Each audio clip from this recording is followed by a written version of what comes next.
This time around I'm going to show you the Motorola Zoom 2 in comparison to my iPad 2.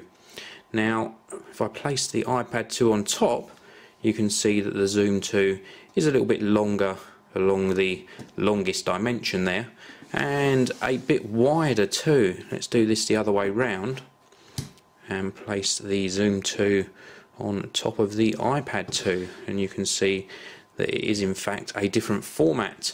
The iPad 2 is more of a 16:10 format display, and the Zoom 2 is 16:9, so more of a true widescreen format. Let's have a look at the thickness of the two devices. We can see here, if I pull these round like so, they're roughly the same thickness.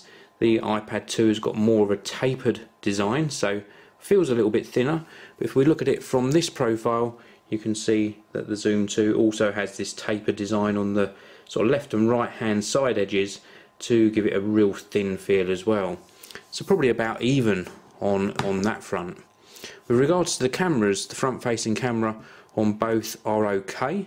The Zoom 2 is a slightly higher specification, and if I turn these over, the rear facing cameras, well, on the iPad 2 it is not that fantastic, although it does a reasonable job of taking photos and video.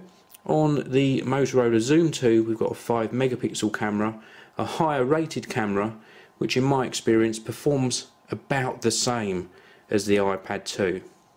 Whilst we're round on the back of the devices, let's have a look at the speakers. Well, on the iPad 2 we get a single speaker here, which does a brilliant job of audio. A little tiny bit of distortion on this speaker on the iPad 2 at high volumes.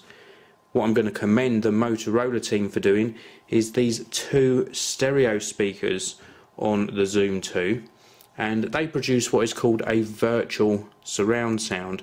Now I'm not convinced that it really does give a surround sound feel, but these two speakers are the best that I've heard on a tablet so far. They far outperform the clarity, the bass response and other frequency responses that are apparent on the Zoom 2. These are the best speakers I've experienced on a tablet device to date. So let's switch both these devices on and I can show you a comparison of the two screens. Okay, so let's pop the Motorola Zoom 2 round into portrait format as well, just so that they can both be in shot for you. And let's pop into settings to check that we've got everything set up correctly. So on the iPad 2, auto brightness switched off, and we're right up to full brightness on there. And then let's go into the settings on here, and we can see auto brightness switched off, and we're up to full brightness on the Zoom 2 as well. Now you can see even on the home screens that they're roughly the same sort of brightness. I would say that the iPad 2 is slightly brighter, very slightly, but very comparable on the brightness. Let's pop into our gallery, so into photos on here and into gallery on here, and you can see I've got the same photo actually set up. Now you can see on here we've got sort of whiter whites. Now it's probably the angle of my camera, but we're getting some sort of lines showing on the video. In real life we've not got this blue line here, if that's coming through on the video. What we're getting is a slightly yellow tinge, so maybe the whites aren't quite as white on the Zoom 2. Let's pinch to zoom and have a closer look in here, and you can see that the detail on the iPad 2, again, very slightly better, but I would say that the contrast and the colour accuracy on the Zoom 2 is better. So detail on the iPad 2 slightly better, but the actual colour accuracy, the colours I'm expecting to see with my eye, is slightly better on the Zoom 2.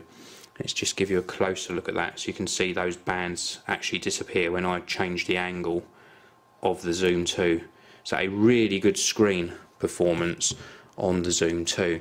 So let's go home on both devices. So now I want to show you some internet browsing on both devices. So I'm going to load Safari on here and browser on here. Now I've already got the Apple website loaded here, pinch to zoom on both devices, super smooth, so no issues there with checkerboarding or anything like that. And on both of these, let's go to the Geekanoids website. So on here I've got it as a bookmark, so we just tap on here and we have got Geekanoids up the top here, and on here we go to Geekanoids. I'll try and tap these at the same time, but they might be a second out, so here we go. So this is loading over the same Wi-Fi network. They're both connected to the same network. We can see the iPad 2's loaded already, and we're ready to go on the iPad 2. And on here we're just waiting for these videos, and there we go, ready to go. So slightly behind the iPad 2 in loading speed. Once the pages are loaded, really nice to pinch and zoom again. A fantastic browsing experience on both devices. So let's pop out to the home screen again. That really does conclude this little comparison look between the two devices. I think that this is the closest to an iPad 2 Challenger that I've experienced so far. The Zoom 2 is a lovely device. It feels really nice in the hand. It's very responsive. It's got a good camera, not a fantastic camera, but just awesome build quality. And I just want to mention these speakers on the back again. This is probably the highlight for me. Superb sound on the Motorola Zoom 2. They really have done a fantastic job on it. So I hope you've liked this quick look comparison between the iPad 2 and the Motorola Zoom 2.